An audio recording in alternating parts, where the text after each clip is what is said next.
Well, hello everyone, and welcome to your Halloween edition of Up North Live Unscripted. Let's go ahead and bring in meteorologist Joe Charlevoix.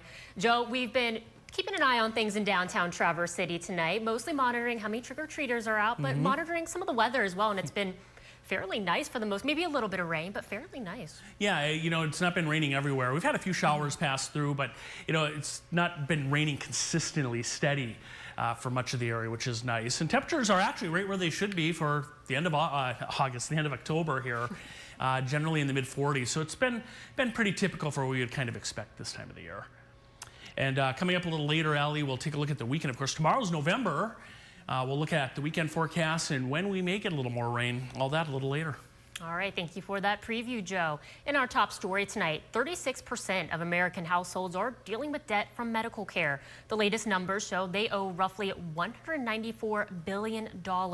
So today, a group of Northern Michigan students stepped up to try and help some strangers get some relief. My faith in Halloween has been restored. You know, I thought it was all treats and no tricks, but I got played, Mark. Walking into her office this morning, Sarah Bernstein knew someone had taken her recent comment that Halloween had gone soft to heart. I asked for it, actually. Sarah's a firm believer in both tricks and treats on this day. Well, I've been TP'd. And it's Halloween, so it's fair. Fair, but unusual, as was her walking through the halls at the North Ed Career Tech Center dressed as a hot dog. Turns out there's a reason for that as well. So today we are doing some fundraising for a nonprofit called Undo Medical Debt. And this came about because I teach within the health science programs. Health science students recently wrapped up studying about the billions of dollars Americans owe in medical debt. Oh, it's so surprising, especially since I've had grandparents who've had to be in the hospital for months at a time. I could not imagine looking at their medical bills. Those students, future healthcare workers themselves, and Sarah here decided they wanted to do something. They wanted to raise some funds by going class to class. Students donate $1 for either the treat, candy, or the trick of having their teachers play Bean Boozled. You spin a wheel and say that you're supposed to eat, you know, the brown jelly bean.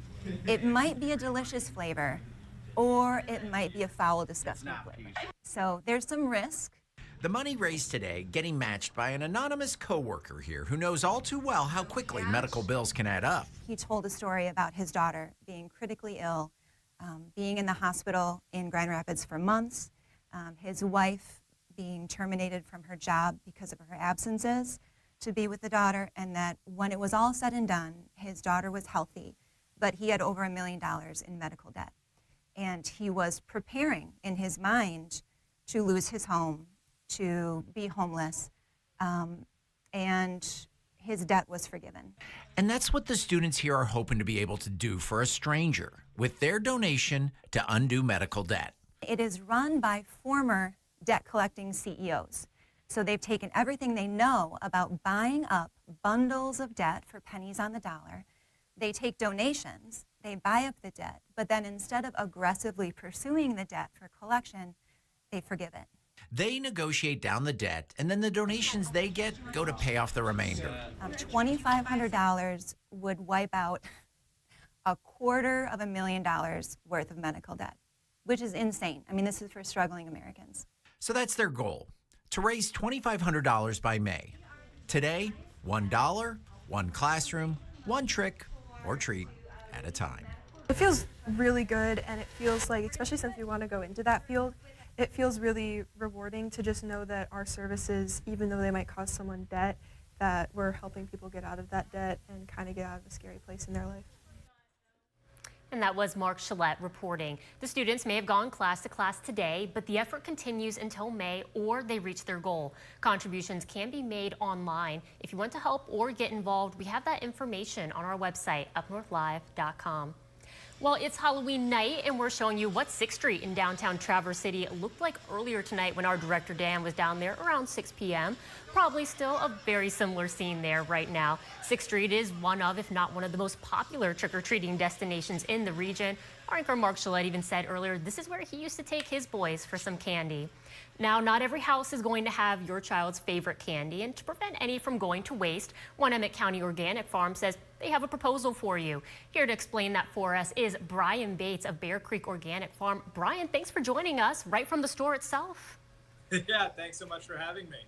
Well, tell us a little bit about what you guys are calling an annual extravaganza. How does this work? What's the pitch here?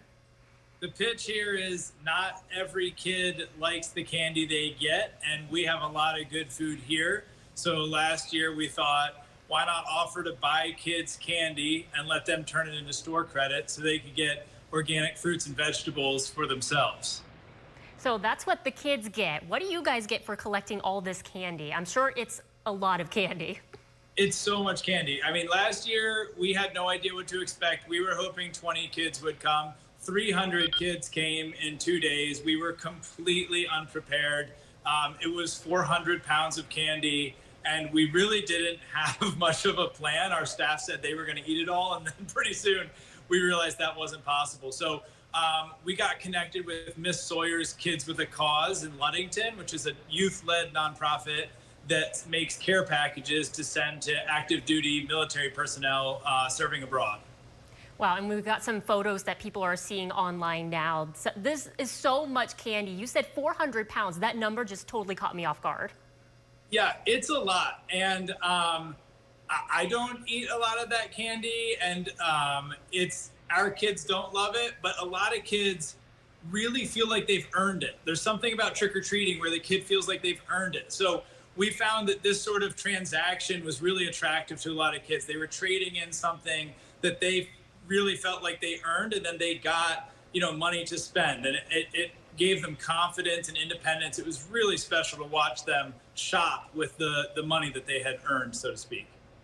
And you said you guys were overwhelmed last year. You didn't realize how many people would be interested in this. What are you anticipating for this year now that you guys are doing it again? Yeah, we have no idea. We're moderately terrified, but also very excited. So we're a little wiser this year. We have a separate candy buyback station next to the market. We set up a bounce house in case there's a line so kids can have a good time. And then we're making sure every kid that comes to trade in their candy gets a free organic apple and a vegetable tattoo, temporary tattoo. So no matter how much they bring, they'll come away with something. And we think that's really important. Oh, I love that. It's not just the piece of fruit or vegetable that they get. They also get a temporary tattoo as well. Yeah. So we pay $3 a pound for the candy, up to $20 per kid. So if they bring, 7 pounds of candy, they're going to get $20 in store credit that they can then purchase whatever they want. Most popular item last year was definitely apples, but there's a lot of good items to choose from. And you guys are doing this for the kids tomorrow, November 1st, but I believe I read somewhere as well, this is continuing on until November 8th, right? Yeah, so in our partnership with Miss Sawyer's Kids for a Cause, we've become a drop-off set location for that candy. So even if you're an adult who has extra candy and doesn't want to eat it, or the temptation to have it in your pantry is just too great, you can dump it off here and we make sure it gets to them. They put together stockings between Thanksgiving and Christmas that reach thousands of active duty personnel who can't be home for the holidays. It's a really, really great program. Okay, I'm kind of curious, Brian. Is there a very certain candy that you see gets returned a lot? Well, that's a great question. So last year we paid by the piece, and there wasn't a lot of king-size things coming our way. Whether the parents skimmed it off or what, I don't know. But this year we switched it by the pound, so I think we might see some heavier stuff. But no, I can't say I noticed anything. The biggest thing I noticed, I've been out of the trick-or-treating game for a while. I couldn't believe how small candy bars had gotten from what I remember when I used to trick or treat. So that was my biggest takeaway, was just how small these things are. Well, Brian, thank you for joining us tonight on Unscripted. Anything else we didn't touch on with this event that you want to make sure people know about? I think the thing for us that was the best takeaway, and the reason that we are absolutely going to keep doing this, was it was really, really special to watch kids feel this kind of agency in the process. We require that the child is present and that they consent to this. We are not accepting things from parents dropping it off on the child's behalf. It's important to us that the kid has agency here and they are choosing to do it. I think my favorite moment last year was one child turned all their store credit. They got frozen chicken and potatoes and rice because that was the favorite dish that their mom made for them. And I loved that moment, and I want to see more of that. All right, well, Brian, thank you again for joining us tonight on Up North Live Unscripted. And now we asked Brian that question earlier because we asked you guys tonight, what's your favorite kind of candy? That is our question of the day tonight. And we've got a few different options for you. And if you are joining us even online, you can go ahead and scan that QR code on your screen. Chocolate and candy bars so far very much leading the pack at 79%. Sour candy, that's definitely what I'm partial to. That's 5%. Chewy candy, 10%. Hard candy at 3%. We also have an other selection as well. If you don't see your favorite kind of candy listed on here, so far that has 3% of the vote as well. And people have been leaving us some really great comments saying what their favorite kind of candy is. We'll be going over those at the end of the show. Well, millions are celebrating Halloween tonight, and the festivities continue through the weekend.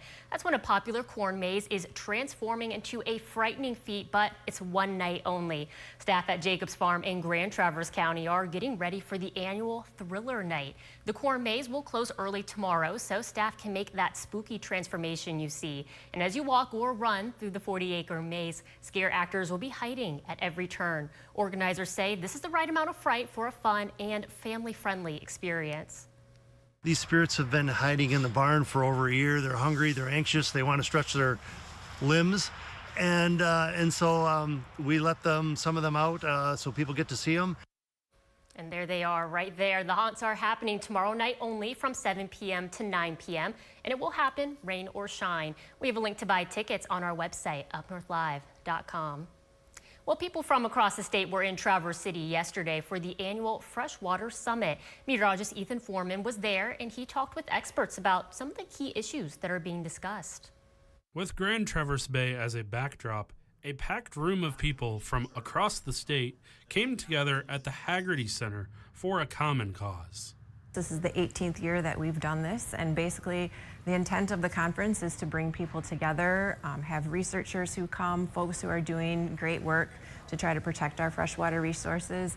It's a day of networking.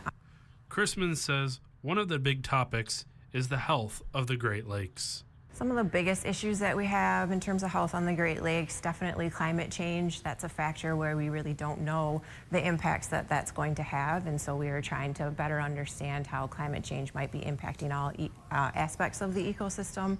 And those impacts can come from the amount of precipitation we get along with extreme temperatures.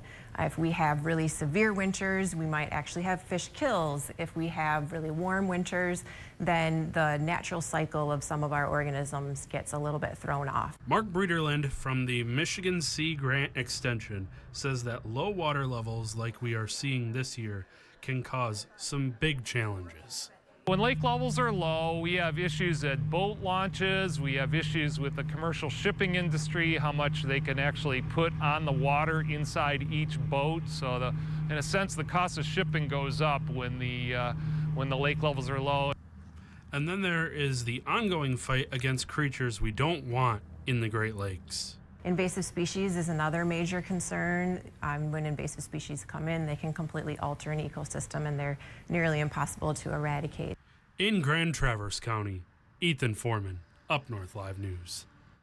And as we head into our first commercial break, a reminder that you can vote in our question of the day for those of you joining us online. And if we're going off Facebook comments here, Reese's Peanut Butter Cups winning so far by a landslide. We'll be back. I'm Jada Johnson from Big Boys TV, and the Fish and Game Report is sponsored by Johnson's Propane.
Welcome back to Up North Live Unscripted. Let's go ahead and bring in meteorologist Joe Charlevoix now.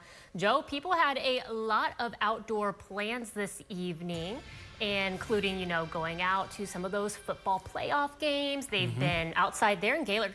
You wouldn't know it, but there was a long line of kids there earlier getting some candy. Yeah, there were. And, it's funny because all week we had such nice weather. Not that it's bad tonight, it's just cloudy. Yeah. And doesn't it feel a little more Halloween, though? Yeah, a little. We've got the spooky vibes going for sure. I mean, we were due for a bit of a cloudy, maybe rainy night. Yeah, and that's kind of what's taking place right now, although not a whole lot of rain. We'll see a few showers. Yeah, let's go to Gaylord, and we've had trick-or-treaters out there, but not a whole lot now. I hope they didn't run out of candy, Allie. I'm sure they're good. Here's a look at temperatures right now, and we're right where we should be for Halloween. Normal highs this time of the year, mid-40s for much of northern Michigan, and that is exactly where we're stuck at right now. Bel Air, 49, 43 if you're trick-or-treating there on Mackinac Island. Sault Ste. Marie, also 43 degrees currently. Here's a look at radar and satellite. We have a lot of cloud cover. That's the white on there. The green is the rain, with some of these showers, which are kind of drifting in off the Great Lakes. You can see a few of these south of Cadillac near Reed City, back up into the Grand Traverse area, parts of Leelanau, Benzie counties, and then up here, kind of running along the Charlevoix-Antrim County line, a little bit of rain here too that just passed through the Boyne City area. Some lighter showers there, not too far from Ellsworth and just to the east there of Central Lake overnight tonight. Let's kind of get you through the weekend. Here's where we're kind of looking at showers tonight. Now notice that you see the pink and a little bit of purple there in the UP. That's snow. Perhaps a little snow mixing in with this. I don't think we're going to really get any accumulation. Then tomorrow, showers at times. A lot of cloud cover. We'll call it mostly cloudy. I think there'll be a little sun at times. And then Sunday, the wind changes direction and pushes this rain up into the UP and Straits. So if you're up that way, that's where we could see some rain on Sunday, but the rest of the region starts to clear out. And then Monday, dry weather expected, but look at this. See the clock there? This is Sunday night, and this is not lake effect rain. This is a cold front right there.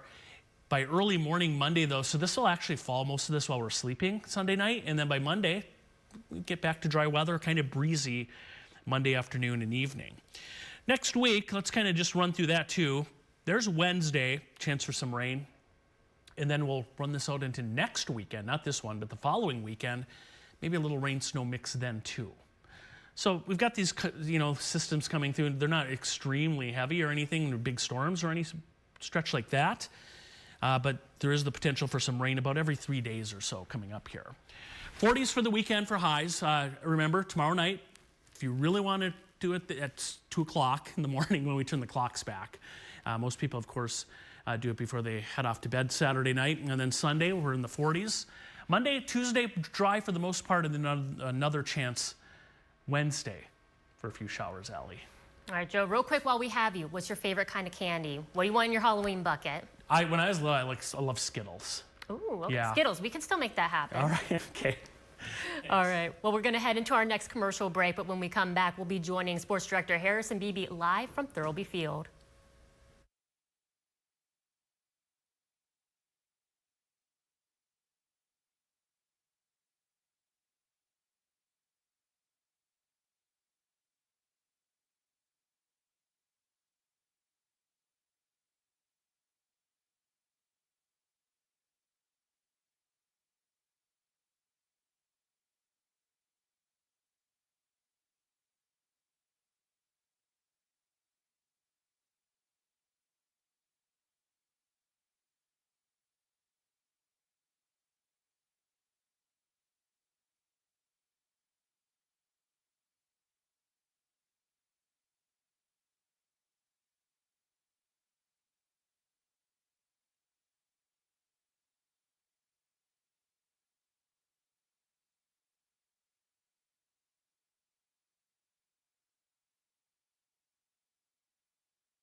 Welcome back to Up North Live Unscripted. Let's go ahead and join Sports Director Harrison Beebe live from Thurlby Field.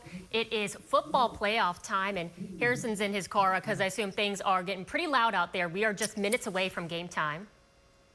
Yeah, I've been yelled at before about too much noise. So I figured that, and we usually kind of hit the national anthems at this block of time, so it's kind of best to just get off the field. So yeah, I'm a little outside of the Thurlby Field confines at the moment, and I'll be heading back in just a few minutes.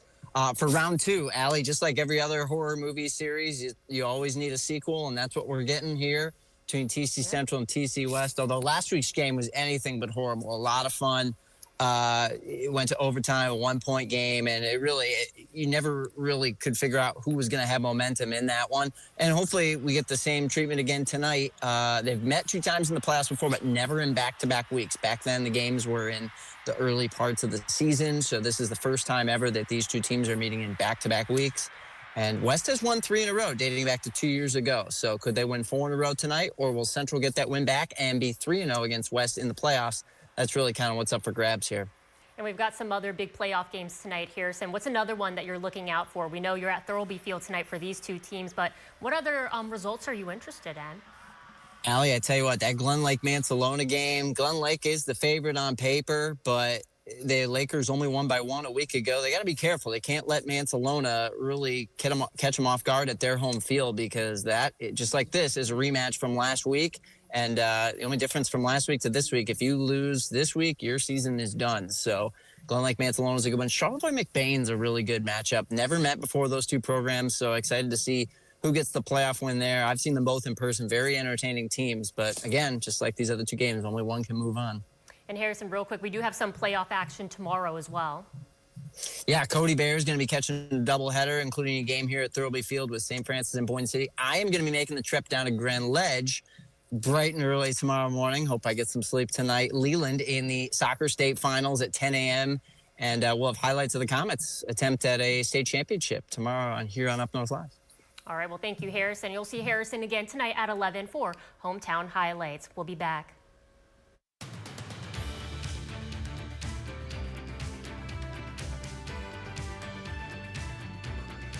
Salon services are furnished by Epiphany Advanced Academy in East Acme.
Welcome back to Up North Live Unscripted. Let's take a look at the results of today's question of the day. What is your favorite candy? And in a landslide victory, chocolate/candy bar, 80%, sour 5%, chewy 9%, hard 2%, other 4%. Please comment what that is. And this was my favorite answer. Scott said pickles. Amy saying just about anything chocolate. We have our chocolate fans. Sandy saying candy corn, Sue saying Baby Ruth, and then in a landslide as well, Reese's Peanut Butter Cups definitely seem to be people's favorite. Well, thanks for joining us tonight on Up North Live Unscripted. We'll see you back here tonight at 11.